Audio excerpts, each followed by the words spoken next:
care about is killing Israelis and killing Jews. Why is it that the Palestinians cannot go by dialoguing with these people through other international bodies? Straight talk, no holds barred. That's what Hamas did, and Hamas say they didn't do it, but Hamas lied. You contradict what America's report, you contradict Israel's report. The Liberation Organization died. The children, they will rise up tomorrow and fight for liberty. Biggest conversations from around the world. Borderlines with Ireti Bakare-Yusuf. Fridays at 4 p.m. Let's talk.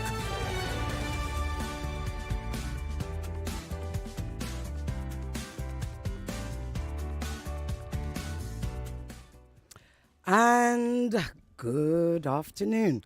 Lagos, Nigeria, Canada, Netherlands, wherever you're joining us from. It's a wonderful afternoon. Yeah, things are not great. I can't hear you. Oh, Michael cannot hear me. Michael, can you hear me now? Can you hear me now? Can you hear me now? Can you hear me, Michael?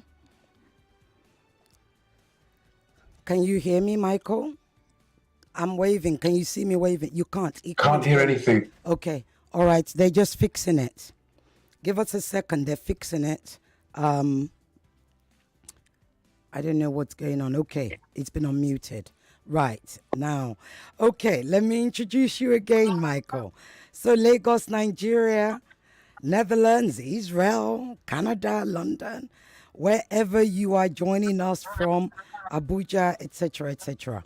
Welcome to Borderlines, like somebody said, as I told you today, the iconic global show, or should I say, the iconic global news show on Nigerian airwaves. And I have with me today, he's been here 3 times now. I think we need to bring him. Michael, let me just tell him, it's Michael Freeman, everybody. And you know, when Michael and I start chatting, things happen. Michael, you've got to come into the studio at some point. I'm sure we can make it work. Or next time you're in Abuja, we'll do a face-to-face. Oh, that would be fabulous. I think we need to do that. We'll be able to do much more, right? Because we'll have loads of time, loads more time. So firstly, thank you for joining us again. Since the last time you were here, a whole lot has happened. But yesterday, Israel, should I say, attacked Iran, retaliated? What happened yesterday, overnight? I genuinely don't know. I've seen the same news reports that you've seen, and I've got nothing else. I've got nothing else to add to that. Really? But yeah, we do know. So genuinely, I've seen what you've seen, and nothing more than that. So you don't know whether it's Israel that attacked or that retaliated. Is that what you're saying? You don't know? Or I genuinely, firstly, I don't even know what happened exactly, nor it doesn't seem to be clear. And certainly I've got no information about it whatsoever. Anthony Blinken seems to be clear. He seems to be clear. Well, maybe he has more information. Yes, he seems to be clear that, look, America is not going to join Israel in any form of retaliation. He seems to be clear that what they don't want is for Israel to retaliate. He is clear, and it is reported everywhere today, this morning, that overnight Israel retaliated to Iran. So how is it you don't know? Well, it can be reported. Lots of things can be reported. They don't necessarily mean they're true. But I think that the real question that you're fundamentally asking here is about the attack by Iran, where Iran sent 300 missiles, drones, and cruise missiles into Israel. A massive attack. By the way, the largest cruise missile and ballistic missile attack in the history of warfare at one time. This was what Iran did. It was a massive, massive attack on Israel. Israel has the best air defenses in the world, and with our allies and with our friends in the region, we managed to thwart this attack. But make no mistake, this was a disaster for Iran. It was a failure for Iran, but they intended to cause significant damage to Israel, and they failed.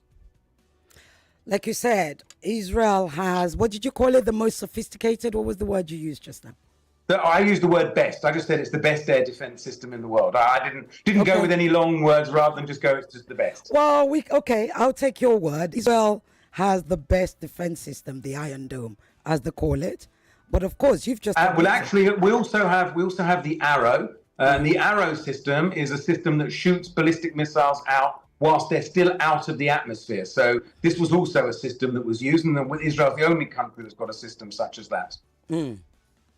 But like you just admitted yourself, it took the help of France, the UK, the US, and others to actually help Israel to thwart what was effectively, according to reports, 300 drone missiles from Iran.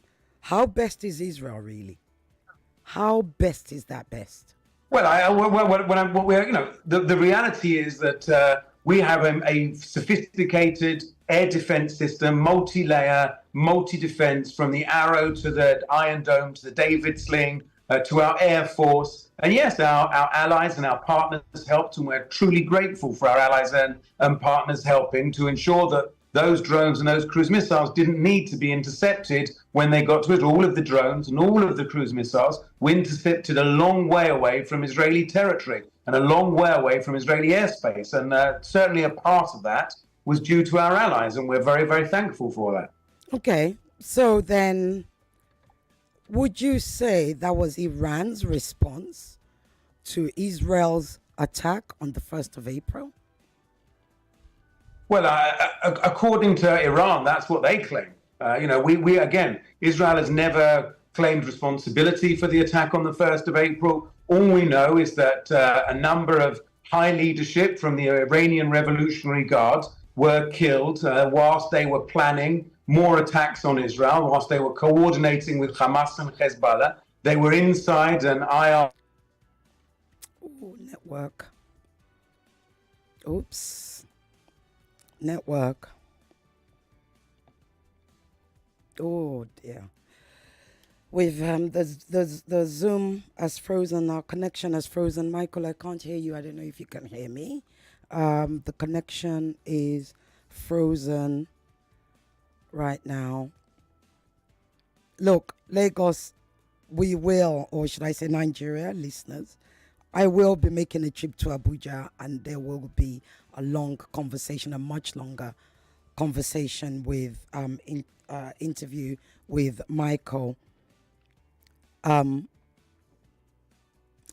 dear, we need this to come back. We're in the middle of an interview. Hello. Oops.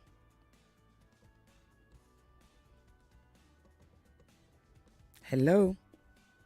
Hi, sorry. Yes, no worries. No worries. You were saying, please continue.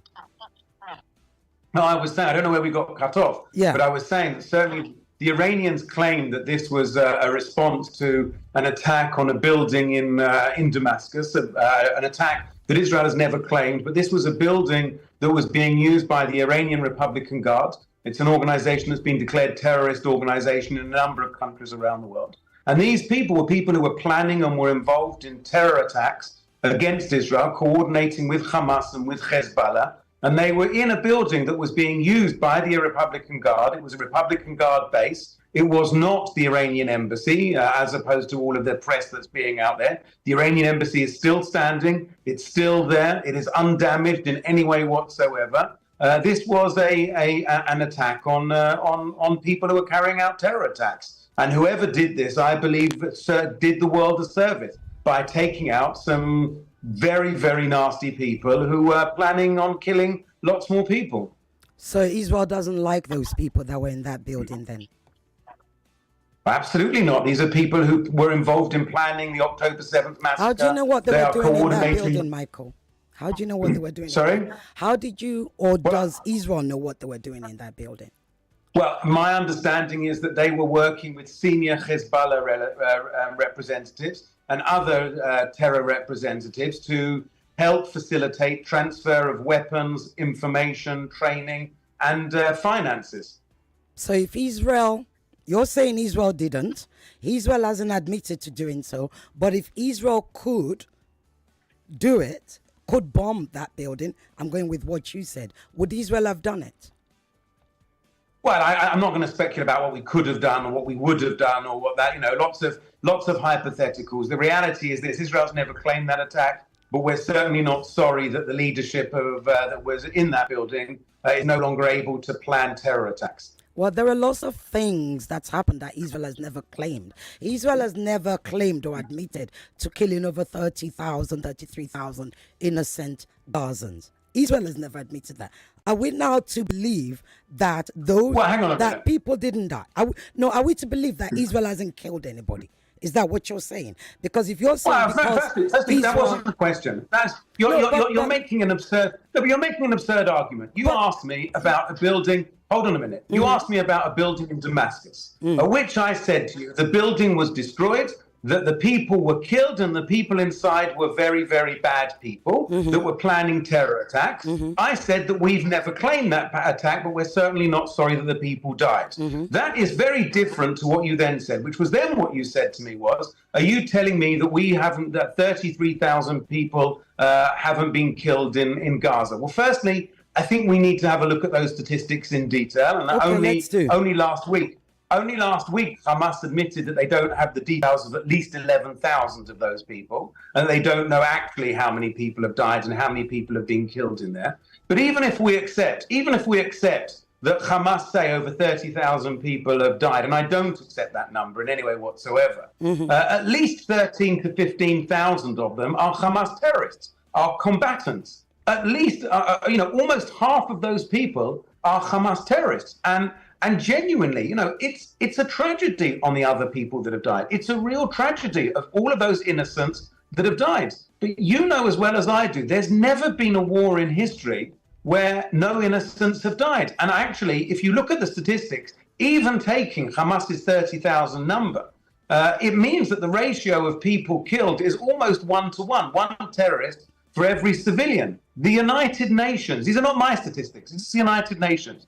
The United Nations say that the average number of people killed in an urban conflict arena is 1-to-9. 9 civilians are killed for every 1 terrorist. That's according to United Nations average figures on what they believe happens in urban conflict.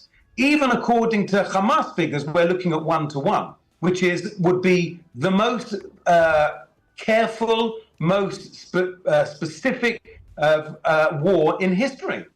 Okay. Let's go back to what you said. You said 15,000 or so Hamas operatives are part of that 30,000, correct? Absolutely. Right. So that would mean, given that 17,000 children have been killed, that would then mean Israel has taken 1 child with 1 Hamas terrorist, correct? Well, again, I don't accept those numbers of 15,000 children. I just don't How many believe do you them. accept? I think they're made up. And I'll tell you why. I'll don't believe them. I'll give you 3 reasons why I don't believe them. And I think all 3 reasons are legitimate and are valid. Okay. The first reason is that Hamas lies. This is an organization that murders and rapes and kills and has openly said that they didn't kill anybody. They didn't kill any civilians on October the 7th. They didn't rape anybody. They didn't rape. So clearly they're a bunch of liars. Clearly they don't know what they're talking about. Secondly, they admitted themselves that their numbers, that their statistics aren't complete. They don't have the information of at least 11,000 of the people. They don't know who they are. They don't know what they are. They don't know where they are. And therefore, the chance of them all being children is almost it's impossible. Well, that is not true, Michael. I have to interrupt you there. That is not true because Gaza is dominated. The majority of civilians of Gaza are children, are young people. That's number one. 77,000 plus are under the rubble. So even if we were to accept your figures... Well, again, I don't know where that statistic... No, Michael, permit me to finish. Even if we were to accept your figures from what you say, Hamas has said, that 11,000 that cannot be accounted for, who are more than likely under the rubble, are dead. Let's be frank, Michael. They will be dead. Okay. It's but hang on a minute. 195 But again, days. I'm not necessarily saying. What I'm saying to you is I don't believe their figures because I said, number one, they're lying. Number two, I don't believe they can do it. And number three, and this is the third point, as you know, we're in conversations about a ceasefire, and Hamas has said, well, listen, we can't possibly have a ceasefire because we can't bring you 40 hostages because we don't know where they are. We don't know who they are. We don't know what their state is. We don't know what's going on with them in Gaza. Now, they want us to believe that they don't know where 40 hostages are being held, but they know exactly to the precise person exactly who's been killed and what their name is and what's happened. And they tell us those statistics within an hour, and they say these are hourly statistics and accurate statistics. It's clearly not true. It's clearly made up. But as I said to you, let's pretend their numbers are right. Even if their numbers are right, half of those casualty figures are Hamas terrorists. And that makes this the most precise and most targeted urban warfare in the history of planet Earth. But that also means, going by what you've said, Israel has killed as many children as they have killed Hamas terrorists. Going by what you said. I don't believe that all of those people are children. I don't believe the numbers of children are correct. There are, and therefore I simply don't accept those numbers. Okay. Let's move on. So back to April 1st, you said Israel hasn't admitted. Israel has not taken responsibility.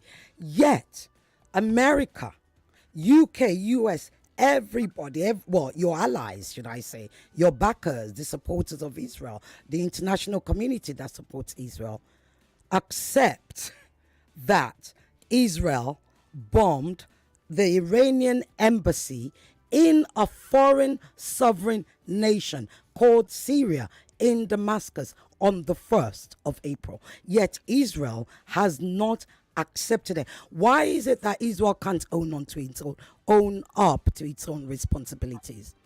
Well, firstly, we need to correct you again. It was not the Iranian embassy. If you do a Google search now, the Iranian embassy in Syria is still standing. It's there. You can see it. It's standing, it's operating, the flag is flying, the building is completely intact. It was not the Iranian embassy. It was a building in between the Iranian embassy and the Canadian embassy. Both the Canadian embassy and the Iranian embassy are both standing. This was an Iranian Revolutionary Guard base, which was next to the Iranian embassy. And that's a very, very important point here because it's fundamental to the storyline and to what's being said here. If we want to talk about embassies, why don't we talk about the 1992 bombing of the Israeli embassy in Buenos Aires in Argentina and the bombing of the Jewish Community Center, which just this week the Argentinian court ruled was carried out by Iran. So, if we want to talk about it, that's a conversation to have. But this is just not true about the Iranian embassy in Damascus. And you can, as I said, go on Google, you'll see it standing there now still. Okay, so are we to presume, can I presume, is it safe to say that perhaps Israel was retaliating to what happened in Buenos Aires? I'm just saying, Michael, just saying. But let me give you a quote. U.S. confirmed, and I quote, Israel conducted a retaliatory strike inside Iran. What was Israel retaliating to if Israel did not bomb Iran? No. Well, first you need to ask the Americans about what we did or what we didn't do, if that's where your source is. But what I'm saying to you is that the issue is that Iran launched 330 plus from Lebanon over 600 rockets and missiles and suicide drones into Israeli or attempted Israeli territory on Saturday night. My wife and children were in Israel. They were sitting in bomb shelters through the night as they heard the bombs rattling around and the rockets firing up in the air to try and stop them landing on them. And a 7-year-old girl, a 7-year-old Bedouin girl, was critically injured by falling rockets, by these falling things that were being sent by Iran. You saw, and I'm sure you've seen on TV, the pictures of Israel firing rockets over the Dome of the Rock, over the Al-Aqsa Mosque in Jerusalem. And here was Israel defending the Al-Aqsa Mosque and the holy places of Islam from Iranian rockets and from Iranian missiles. The air raid sirens were wailing in Jerusalem. the Iron Dome and the Arrow were firing in the air, stopping these rockets from potentially landing on the Al-Aqsa Mosque and on the Dome of the Rock. That's what the reality is. That's how much Iran doesn't care about anybody. So Israel was defending the same Al-Aqsa Mosque where IDF, Israeli soldiers, constantly attack, abuse, even kill Muslims, Palestinians who go there. We saw it during the last That's not true. Ramadan. That's not true. That's not true. During Ramadan, I don't mind answering questions, but I'm not going to sit here while you throw untruths and basically, I don't know where you got them from. Don't know where this information, because we've got a relationship where we speak on a regular basis. Absolutely. And I enjoy the conversations. But that is, I'm sorry, I don't know where that comes from, but that's simply not true. It's a total falsehood. And the best way of looking at that, look at Ramadan. During Ramadan, Palestinians, Israelis had free and unfettered access to the Al-Aqsa Mosque. On the last Friday of Ramadan, over 150,000 Muslims prayed at the Al-Aqsa Mosque. There were no incidents of violence. There were no incidents. Israel guarantees freedom of religion and allows Muslims to pray at the Al-Aqsa Mosque. There were no limitations whatsoever placed on Muslims praying at the Al-Aqsa Mosque over Ramadan. Okay, let's go back. Let's just finish this segment and we can move on to other things. So, I'm going to ask you for the last time. Did Israel bomb, if you want to call it, the building next to the Iranian embassy in Syria? Yes or no, Michael? I genuinely don't know. Israel has never claimed it. Okay. So, U.S. Defense Secretary Lloyd Austin said the U.S. intercepted dozens of missiles and drones launched at Israel from Iraq, Syria, and Yemen. Do you have anything to say to that? No, absolutely. Well, we're very thankful of that. It wasn't only the Americans. It was also, as you said, our other allies, the British, the French, and others who were involved in shooting down those drones. Because all of these people, I think it tells you everything you need to know about Iran. That an attack like that can unite the whole region against Iran and against who are clearly the aggressors and the terror sponsors in the region. This is a country, Iran, that launched an unprecedented attack from one sovereign territory into another sovereign territory. And they did so because their express aim is the destruction of the state of Israel. This is a country that wants to destroy my country. They want to destroy it and they want to wipe out every single person. They've made it quite clear. They say it quite openly. They don't hide behind it. And therefore, of course, everybody's going to unite against them because Iran is a deeply troubling, deeply disturbing regime run by tyrannical tyrants in Tehran. You say everybody. We only have a record of Jordan and possibly Saudi Arabia, right? In fact, the Qataris said, don't go over our airspace. So we can't say that's everybody. But let's talk about Israeli borders. Where does Israel's border end? The 1948 border or the 1967 border? Look, our borders are, our borders are clear in the north and are clear in the south and are clear. They're clear borders, and the areas that we are currently in dispute over, we need to have negotiations in order to come to a final status agreement over those. What areas are those? Well, we know that areas on the Gaza Strip and the West Bank are areas that are still under dispute and under discussion, and we need to resolve those issues. And this is the question, and this is the point, Michael. If Israel has gone beyond its 67 borders, is Israel then not breaking international law by going over its borders? Because now you have more and more Israeli settlers in the West Bank. The borders no longer, or should I say, they no longer exist. Let's be frank. Yet you're talking about Gaza. Before we go into Gaza, the fact of the matter is Israel had borders that were agreed to in 1967. All those rules, all those agreements have been erased, not by the Palestinians, not by the Iranians, not even by Hezbollah, but by Israel. Well, it's a convenient history that you're giving me again, without actually talking about before 1967. Because between 1948 and 1967, I ask you, who was in control of the West Bank? You tell me. I'm the one that asked the question, Jordan. Michael. No, but Jordan were in control of the West Bank between 1948 and 1967. Did Jordan or the Arab countries say, you know what, let's make a Palestinian state there? No, they didn't. They occupied it between 1948 and 1967 for 20 years, and at no point did they attempt to make a Palestinian state. At no point did they want to make a Palestinian state. At no point did the Arab countries say, let's make a Palestinian state. They didn't need to, because the land of Palestine already existed. They didn't need to. The land of Palestine... What do you mean the land of Palestine already existed? Where did the land... One second. Where did the land of Palestine exist between 1948 with the establishment of the State of Israel and 1967? Israel was created within the land of Palestine. You can't deny that, Israel.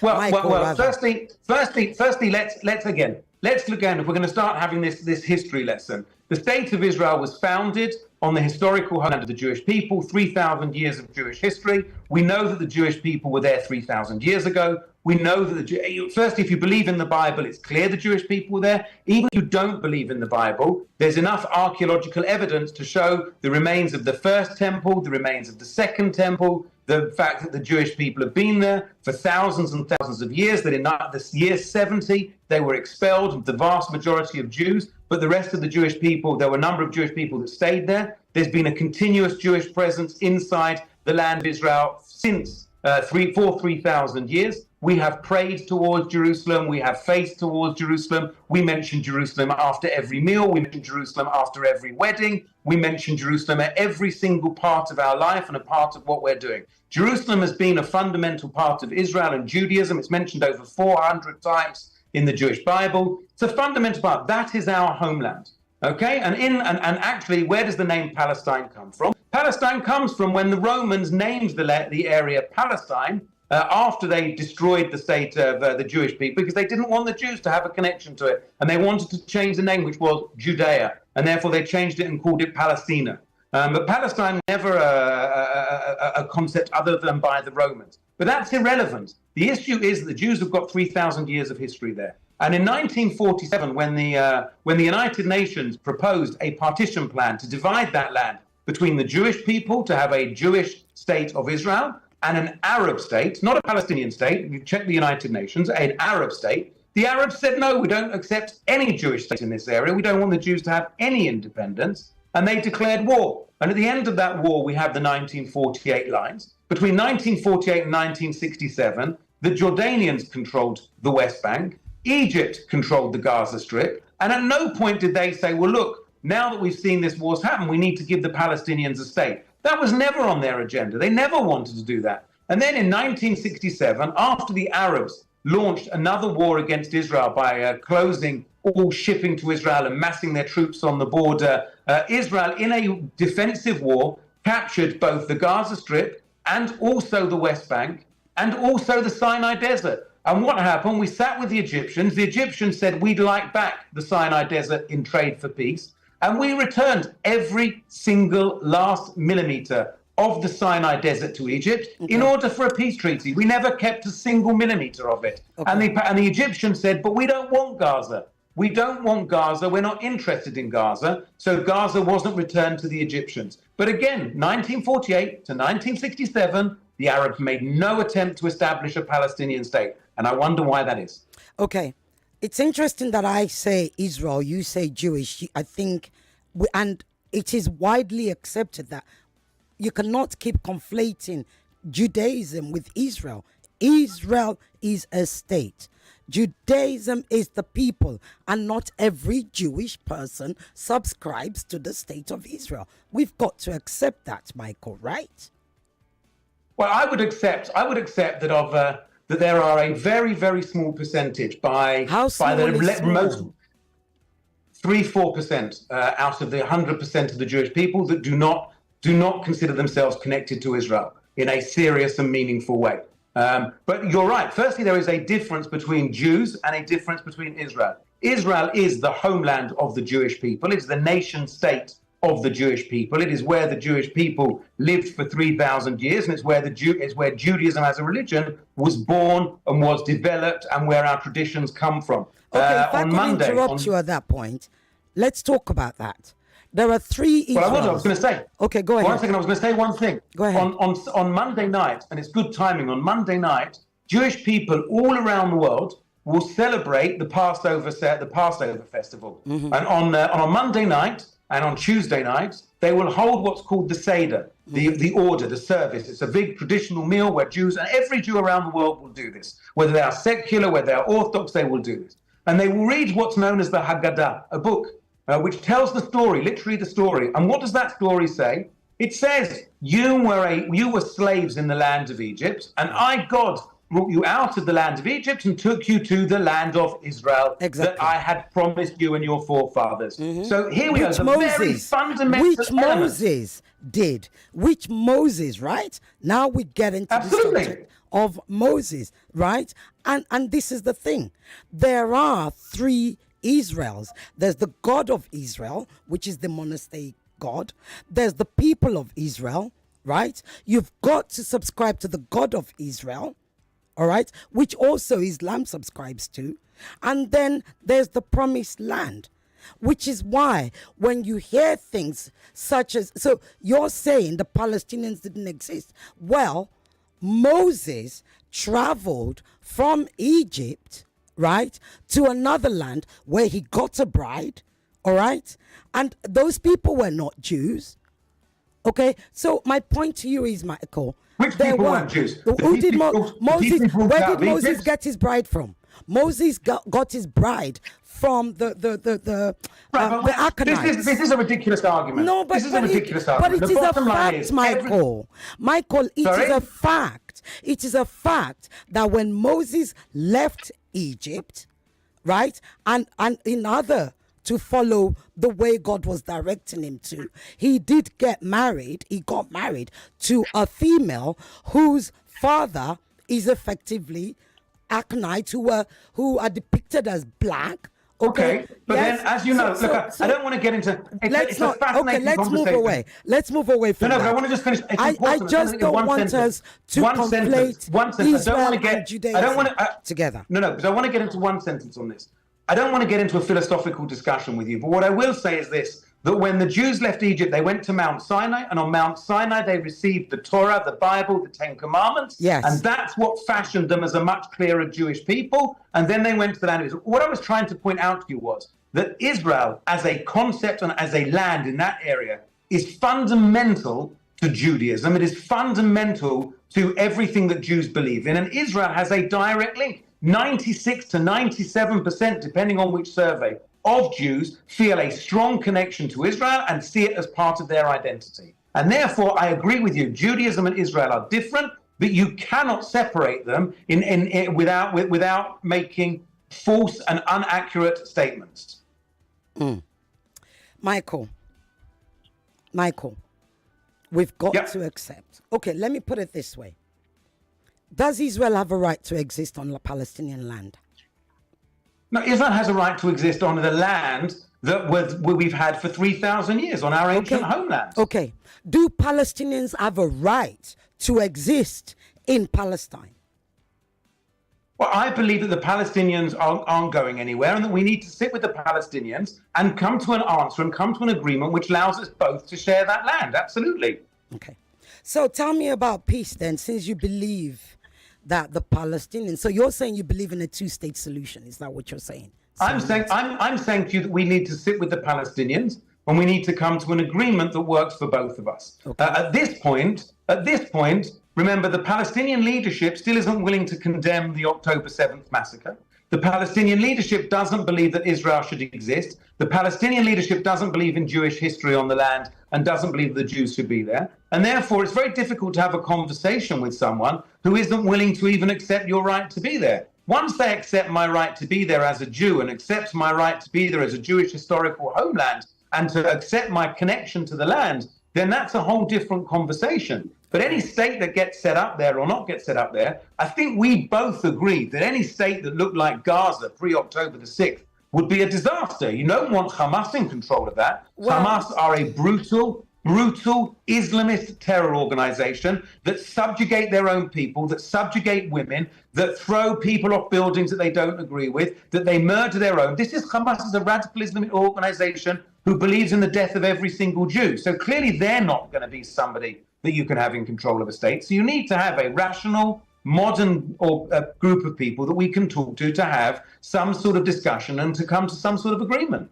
Okay, well, we'll agree that Gaza shouldn't exist the way it did, both pre-October 7th and post-October 7th, especially given that it was Israel who turned Gaza into an open-air prison, as David Cameron said. So no, Michael, so we can agree. Well, that's also, you're ignoring the other border, I am not. For now, you said... Well, no, not for now. Okay, let's talk about... I think it's important your listeners know. Okay, let's talk about the West Bank then. Let's talk about the West Bank. But hang on a minute. You can't, I'm sorry, you can't say that the Gaza Strip, without informing all of your listeners, that the Gaza Strip also has a border with Egypt. That there is a border with Egypt, which Egypt has closed. I'm not Egypt, speaking you can't say to me, I am not you can't say to me, with the Egyptian ambassador right now. I am speaking with the Israeli ambassador. You can't blame me. No, but it wasn't Egypt that built that wall. It wasn't Egypt that built that wall that's bigger than the Berlin Wall at a time, decades after the world. It is. No, actually, it is. At a time when the whole world, decades after the whole world had come together to take down an ugly division wall such as the Berlin Wall, Israel then takes it upon themselves because they left Gaza in 2006 to then build that wall there. Egypt is not the ambassador that I'm talking to. You said, and I'm using your words, you said we have to accept that Gaza cannot exist the way it did pre-7th of October 2023. And I'm saying to you, yes, especially given that there's a separating wall that turned Gaza. But there is. But you can't. Are you saying there wasn't a wall? Michael, are you saying there wasn't a wall? Let me say something and I'll answer you. Okay, go ahead. I will say to you this. There was a border fence. There was a fence between Gaza. Michael. We have seen the wall. It's on. You can see it on Google. You like Google. So two things. I think you may be getting confused between three things. One of them is the border around Gaza. Let me finish, please. One of the things is the border around Gaza, which was a fence, and you can prove it's a fence because on the 7th of October, that's what they burst through, and you can see the film by Hamas that they came through a fence. Egypt built a wall, a very, very high wall, on the southern part of Gaza, across Rafah, in order to keep the Palestinians out of Egypt. And that is a very, very, very high wall. There are also parts, 1% of the separation barrier in the West Bank, which is made of a wall. The rest of it is a fence. There is a fence, and a very good reason for a fence, which is to keep Hamas terrorists out of Israel. When we saw on the 7th of October what happens if you let Hamas terrorists into your country, they rape, murder, butcher, terrorize, burn people alive. And therefore, that's why we had a fence. But it wasn't a wall. It was never a wall. And you can see on any of the pictures, and straight after this, I will send you the video so you can see it's a fence, and I will show you the wall which was built by the Egyptians. Michael, there is a difference between a fence and a wall, right? Thanks to you, I did go to Israel and I saw the fence you're talking about, right? We're talking about the fence that separates the kibbutzes, right? From Gaza. No, the fence on the border. The border is the fence. I've seen that fence, but also at the same time, we have also seen the wall. In actual fact, some 20 years or so ago, an American was killed near that wall, whose name doesn't come to me now. Several people, my sister... I can tell you, that's in the West Bank. It's in the West Bank. The wall you're talking about is in the West Bank. That's fine. We can talk about that. We can talk about that wall, but it's not in Gaza. Are you saying to me, let me get this straight, are you saying Israel did not build a wall around Gaza? Please answer yes or no. No, It's no. a fence. There's no wall. It's a fence. Yet, David Cameron called Gaza the world's largest open-air prison. Then in that case, I guess David Cameron must get it wrong. Let's move on. Well, hang on a minute. You can because- just because he the fence. All I'm saying is, again, we're playing with semantics here. It's a fence. It You're wasn't a playing with wall. semantics, Michael. No, not no, me. I'm not. Listen, I'm not denying we built a fence to keep Gazans out. That was absolutely why we built it. We built a very, very sophisticated, very high fence, 3 or 4 layers, in order to stop Hamas coming into us to kill us, as we proved on October the 7th. What happens if there's no fence? Michael, a fence, a wall, the fact of the matter is Gazans were locked in. And you said on this interview, nobody wants Gaza the way it was pre-October Absolutely. or pre-October 7th. And I agree Absolutely. with you. The world will agree with you. Palestinians will agree with you that they do not want to be caged in their own Well, land. hang on a minute. Hang on a minute. No, They Michael. weren't- you talk about being caged in. Michael, they are caged in. Where you build a fence, you yourself said to stop Gazans from coming out. That is being caged in. If you want a 2-state solution, you said you want peace. Nobody that wants peace is going to cage in a population that belongs to that land from coming out. The Gazans, the average Gazan, in fact, all of Gazans, have never been out of Gaza. Any Gazan that was born from 2006 has never been able to go out of Gaza. If they want to go to the West Bank, they have to ask Israel before they can go. Israel also determines, as a result of that wall, which you like to call a fence, call it what you want. Israel determines how much calorie they can eat. Israel determines what comes in. I am agreeing with you. Yes, they do. Michael, permit me to finish. I am saying that I agree with you, and Palestinians will agree with you, that nobody wants a Palestine or a Gaza that they had pre-October 7th. So I would say 2 things. Let me answer that. Let me answer that 2 things. Firstly, there is a border with Egypt on Gaza. So it's interesting that you decide that the reason that there was nobody allowed in or out was because of Israel, yet there's a border with Egypt, and the Egyptians also refuse to allow Gazans to come and go freely. Why? You need to ask yourself, why is it that if Gazans that were there will be that the leadership of Gaza, that the leadership of Hamas was such lovely people, why is it that Egypt also didn't want them coming through? And the answer to that question is because the people who were running Gaza were Hamas terrorists. And when we left in 2005, we left Gaza completely in 2005. We withdrew everybody. We handed over. We left greenhouses so they could grow food. We left industry so they could have their own industry. And what did Hamas do? They took that land, and instead of utilizing it for greenhouses and for growing food, they built rockets, and they built underground rocket storages, and they built tunnels, and they stole the money. The Hamas leadership is living in Qatar at the moment, and they each have $3, $4, $5 billion in their bank accounts because they stole the aid. They stole what was going in. And to be very clear, there has never been any limit on food, medicine, water, anything that goes in. Israel provided to Gaza water. Israel provided to Gaza electricity, even though we had withdrawn and we have no legal responsibility to do so. We did that.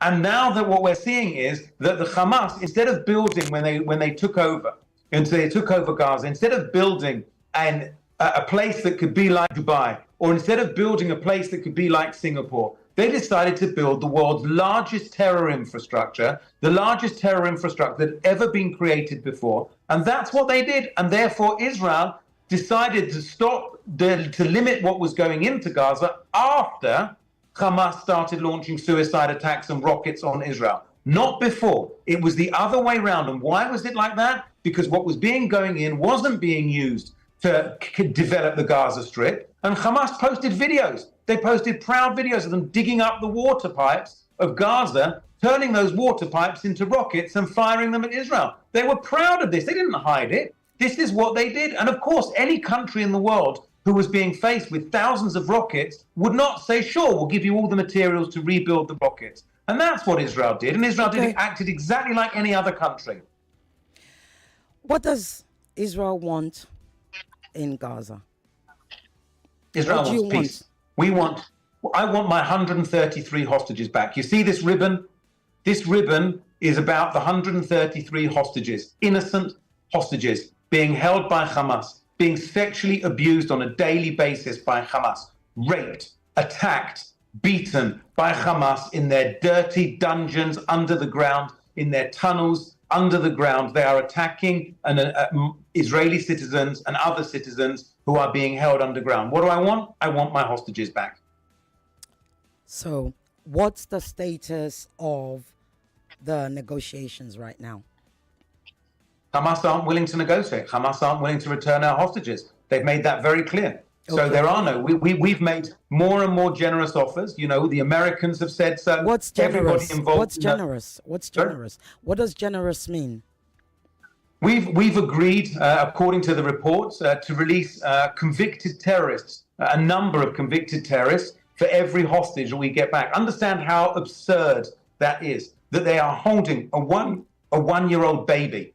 And in order to get back a 1-year-old baby, or a 4-year-old child, or a 19-year-old girl, or a 70-year-old grandfather, we have to release 50 or 100 convicted terror murderers. No, they're not in order to get convicted them either, back. Michael. They're not convicted either, Michael. Michael, They are. Michael, 7,000 plus Palestinians are held in Israeli prisons. Under, do you know how many of them? Permit me, under administrative. Not true. Okay, let's talk I don't about mind humanitarian. having. Stop. Down. You can't keep doing this to me every time. Okay, go on. Every time I tell you. No, but every time I give listen you, to you, Michael. I do. Okay, but every time I give you, every time you come back to me with a statistic that's incorrect, there are of the 5,000. Now it may be 7,000 because of the thousands of terrorists that came across the border and that therefore were arrested and haven't yet been tried. So they're being held waiting to be tried because they came across on October the 7th when we arrested hundreds of them. But of the 6,000 or 7,000, over 90% of them have been tried and convicted. So please check your statistics on that. Over 90% of those Palestinian prisoners have been tried in a court of law and convicted of crimes. Michael, are you saying that Israel does not have Palestinians in administrative detention? Is that what you're saying? No, I just told you 10%. 10% of them are being held. 10% of what? 10% of our prisoners were being held under administrative detention. The rest of them were tried and convicted. Yeah, but and 10% somebody, and again, of I think what your number? listeners should know what. 10% of sorry? what number? 10% of what number? 10% of, certainly before the war started, it was 10% of the, under 10% of the 5,000 number that was being used as the number that being held in Israeli prisons. Since then, their number may have grown. And again, I think it's important your listeners understand, somebody who's held in administrative detention is being held in that situation until they can be brought to trial. Okay, so for example, all of the Hamas terrorists who came across the border on October the 7th, we arrested those that we arrested and those that we captured haven't yet been brought to trial. So they're being held in what's known as administrative detention. Okay, it's a system that's left over from when the British were in operating the mandate. Okay, but the vast majority have been convicted and tried of terror offences. Okay, I need to move you on because we only have a couple of minutes left. Let's talk humanitarian. Why is Israel blocking food and aid from getting to Gaza, even though we're not? Even Michael. The ICJ, Michael, we play this cat and mouse game with Israel, and the world does. Israel keeps saying we're not doing this. The evidence comes out. The ICJ had to give an order to say Israel must allow more humanitarian aid into Gaza. They certainly wouldn't have needed to do that if Israel was not blocking humanitarian aid into Gaza.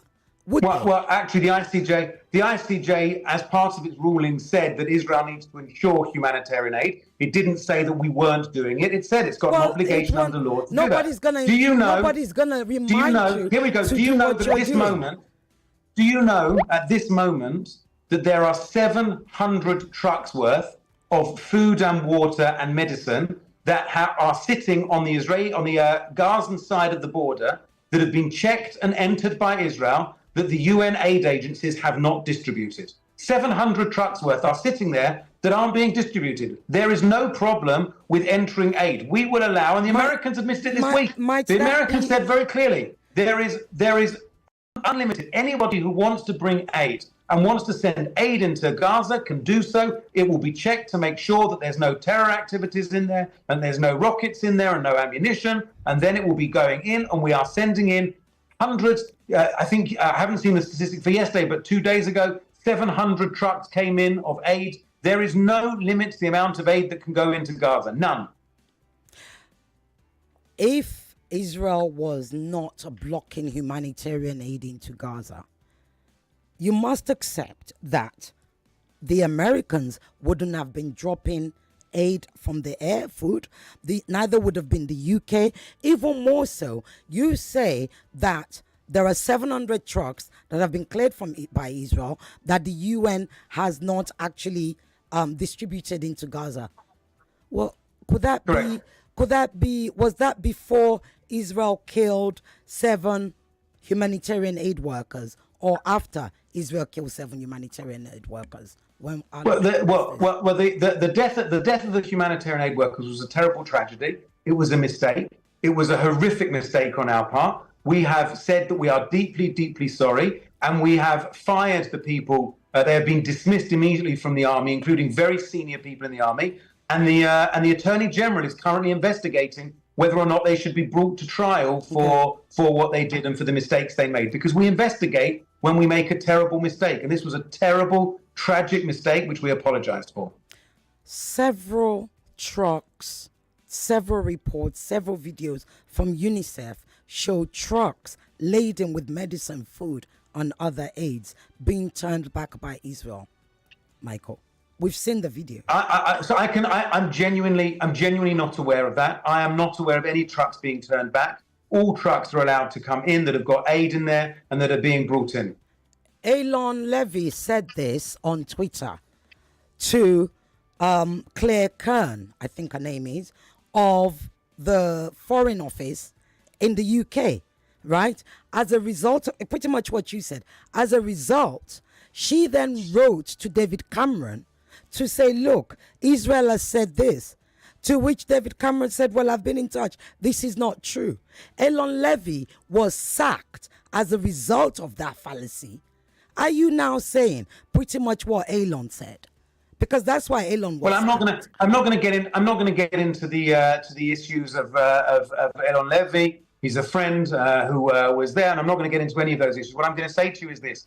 There is no limit on the amount of humanitarian aid that can be brought into Gaza. We are not limiting it. The government has said so. Prime Minister Netanyahu has said so. The defense minister has said so. The army has said so. This week, the American government admitted that the aid is much, much better and is going in at a rate that they are happy with. We are willing to put in any aid that comes through. The challenge is for the UN and for the aid agencies inside to distribute that. Because also, I'm sure you're aware that Gazans are, that Hamas is also stealing that aid and then selling it. And you can see in the marketplace.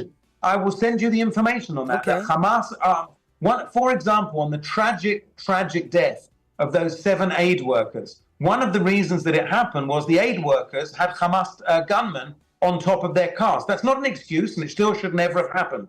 But Hamas gunmen were on the cars and going with it because they were commandeering and controlling the aid when it was coming in. Okay, let's go what you said. You said on which car? Because there were 3 cars that Israel shot down at different times. On which car? On all 3 cars?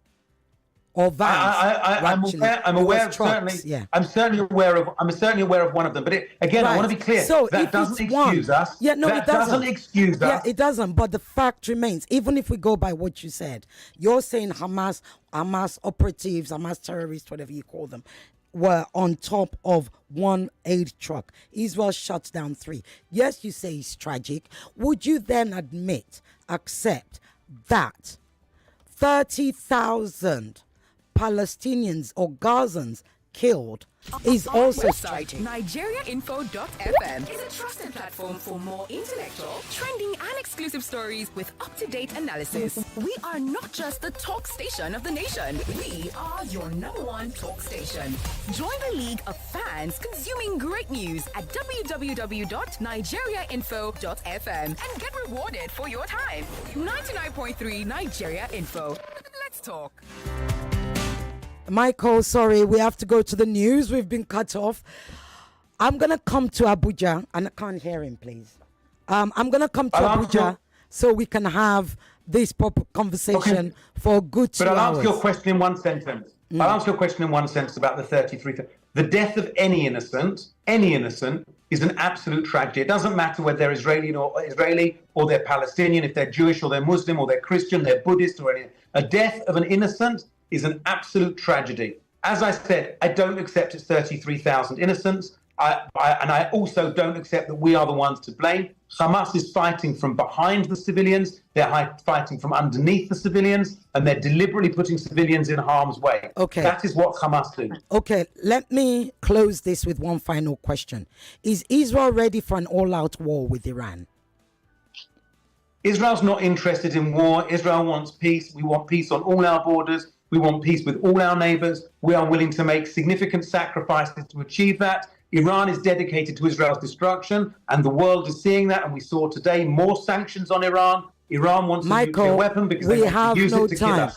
Give me a yes or no answer. Is Israel ready for an all-out war with Iran? Israel does not want a war with Iran. Okay. Israel wants to make sure that Iran cannot attack Israel. Right. So everybody has a right to defend themselves. Is that what we're saying? I'm saying that if Iran is currently threatening to destroy Israel and wipe us off the map. That's what they're saying every day. The question Iran believes that you should be asking the Iranians. Yeah. You should be asking the Iranians why they're dedicating so much time, money, and effort in order to try and destroy Israel. What is it they've got? They want to destroy us. 20 years ago, Netanyahu was at the Congress. He was at the American Congress, asking the American Congress to go to war with Iran. 20 years ago, Michael, Netanyahu claimed that Iran had nuclear weapons. Until now, no, it was building nuclear weapons. Well, nuclear. He also said Iraq, and he instigated America to go against Iraq. Don't blame Iraq. Don't start talking about Iraq. What I'm saying is, Israel has nothing to do with Iraq. Okay, what I'm saying is, Israel has constantly believed that Iran is after Israel.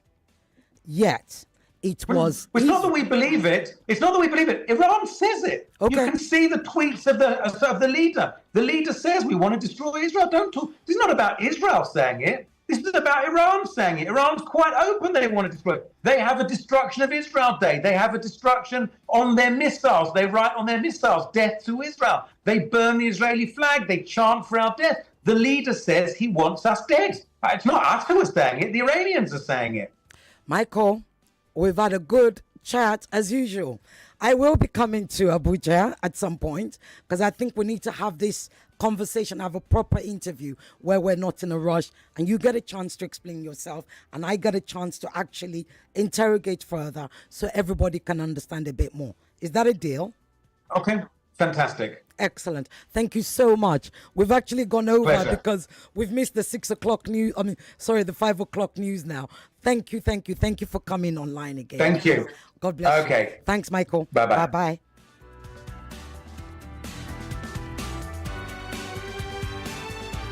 Starts with 99.3 Nigeria Info. We are more than just radio. Subscribe to our YouTube channel at Nigeria Info FM. Check us out on Facebook at Nigeria Info 99.3. Follow us on Twitter at Nigeria Info FM and on Instagram at Nigeria Info FM Lagos for live updates as it happens. 99.3 Nigeria Info. Let's talk. 99.3 Nigeria.